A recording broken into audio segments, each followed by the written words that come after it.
ئەڤا گۆڤێن پەزینە کوجهەیە خوددانکردن و فرۆتنە مەڕ و ماڵاتینە و خوددانێن ڤانگۆڤە و فرۆشیارێن پەزیژی گازدا دکەن و بازارێوان خاو بۆ و بەهایە پەزیژی گران بۆ و vێگرانبوونێژی بۆ چەند هۆکارەکە ڤەدگەڕینن. سبب ياوي علف قالك جرانه علف حيواني مدينة حيواني قالك جرانه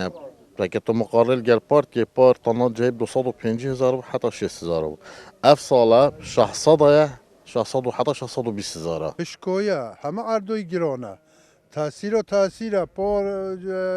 تانا جیب 300,000 بو سالب 300 و 620,000 610,000 یا طبعا ده تحصیل گرانی و پازیجی بید مثلا اویا کویا گرانه 7,000 جوته و 6,000 روپه نیویا باز طبعا ده گران بید ما که علفی بود دقت باز ده گران بید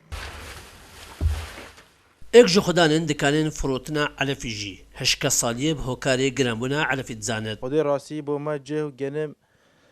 genimê vêrê menteqeyê kêm e cih hiş mîsiltê cih jî ew cefafil wêrî jî hatiye û li vêrî jî hatiye gelek tesîrên me kiriye tena cî par çûyî eb 290,000 bî vê gavê xwe 620,000 dînara daye bo feqîr û jara bi zehmet te bo xwedan payê naderkevin.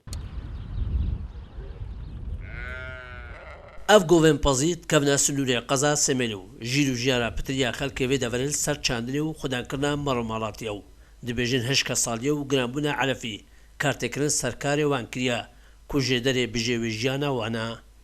Şêrweqedir Kursad News Silûrê qeza Semêl.